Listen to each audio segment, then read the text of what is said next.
Hello friends, எல்லாரும் எப்படி இருக்கீங்க? இன்னைக்கு நம்ம வீடியோல ஒரு ஹெல்த்தியான தோசை ரெசிபி தான் பார்க்க போறோம். அதுவும் ரொம்பவே இன்ஸ்டன்ட்டா செய்யக்கூடிய அளவுக்கு ஒரு தோசை ரெசிபி தான் நம்ம பார்க்க போறோம். ஒரு கப் ஓட்ஸ் நான் எடுத்துர்க்கேன்.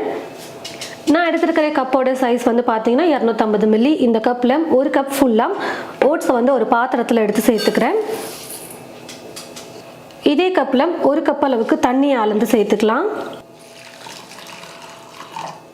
தண்ணியில ஒரு 10 நிமிஷத்துக்கு நல்லா ஓட்ஸ் ஊறட்டும். கரெக்டா ஒரு 10 ல இருந்து 15 நிமிஷத்துக்கு நீங்க ஊற வச்சீங்கனாலே போதும். 10 நிமிஷத்துலயே நல்லா ஊறிடும்.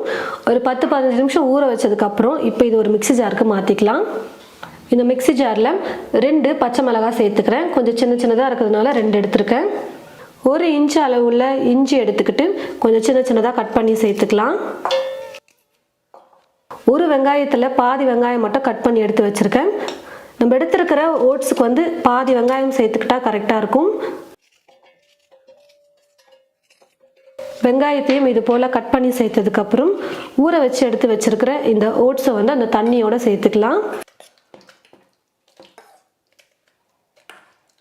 தேவையான அளவுக்கு உப்பு கொஞ்சம் சேர்த்துட்டு இப்போ எல்லாத்தையும் நல்லா நைஸா கொஞ்சம் அரைச்சு எடுத்துக்கலாம். எல்லாத்தையும் சேர்த்து நல்லா நைஸா அரைச்சு எடுத்துக்கிட்டேன். ஓட்ஸ் ஊற வச்ச அதே தண்ணியே பாத்தீங்கன்னா இப்போ அரைக்கிறதுக்கு கரெக்டா இருந்துச்சு. நான் எக்ஸ்ட்ராலாம் இன்னும் எதுவும் தண்ணி சேர்க்கல. இதுக்கப்புறமா தண்ணி நம்ம சேர்த்துக்கலாம். இது கூடவே இந்த மாதிரி டேபிள் ஸ்பூன்ல 2 டேபிள் ஸ்பூன் அளவுக்கு அரிசி மாவு சேர்த்துக்கிறேன். பச்சரிசி மாவு. நம்ம தனியா மாவை சேர்த்துட்டு கலந்து கொடுக்கறதுக்கு பதிலாக மிக்சிலே நம்ம சேர்த்துட்டு ஒரு பிளெண்ட் பண்ணிட்டோம்னா நல்லா அரிசி மாவு மிக்ஸ் ஆயிட்டு வந்துடும். அரிசி மாவையும் சேர்த்து நல்லா அரைச்சு எடுத்துக்கிட்டேன் பாருங்க. நல்லா மிக்ஸ் ஆயிட்டு வந்துருச்சு அரிசி மாவு ஓட்ஸோட சேர்ந்து.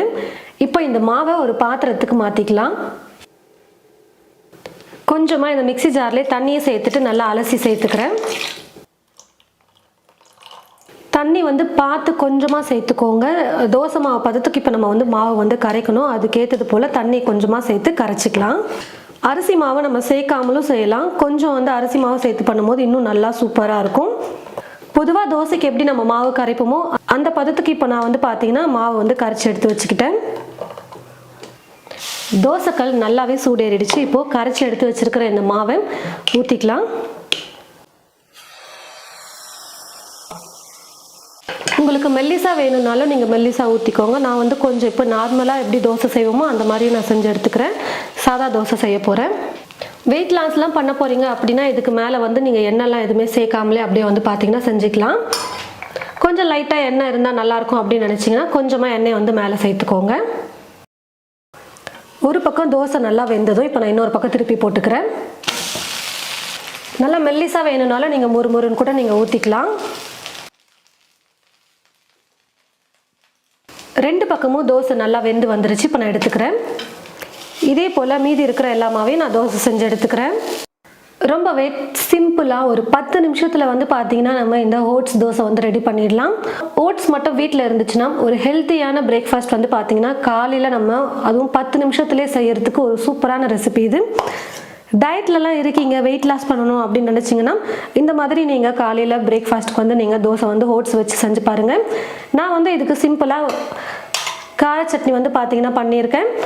நீங்க உங்களுக்கு என்ன சட்னி பிடிச்சிருக்கோ அதை நீங்க ட்ரை பண்ணிக்கோங்க. நம்ம சேனல்ல ஏற்கனவே சட்னி ரெசிபிஸ்லாம் நிறையவே அப்லோட் பண்ணியிருக்கோம். அந்த வீடியோட லிங்க் எல்லாம் நான் உங்களுக்கு டிஸ்கிரிப்ஷன் பாக்ஸ்ல கொடுக்குறேன். உங்களுக்கு எந்த சட்னி பிடிச்சிருக்கோ அந்த மாதிரி நீங்க ட்ரை பண்ணி பாருங்க. ரொம்ப ஹெல்த்தியான ஒரு பிரேக்ஃபாஸ்ட்டும் கூட. வெயிட் லாஸ் பண்றவங்களுக்கு பிரேக்ஃபாஸ்ட்டுக்கு ஒரு சூப்பரான மெனுன்னு சொல்லலாம். கண்டிப்பா நீங்க உங்களோட வீட்டில் இந்த மாதிரி இன்ஸ்டன்ட்டா ஒரு பிரேக்ஃபாஸ்ட் ரெசிபியை ட்ரை பண்ணி பார்த்துட்டு எப்படி இருக்குன்னு சொல்லிட்டு மறக்காம கமெண்ட் பாக்ஸ்ல கமெண்ட் பண்ணுங்க. இந்த வீடியோவை மற்றவங்களுக்கும் ஷேர் பண்ணுங்க. தேங்க்யூ.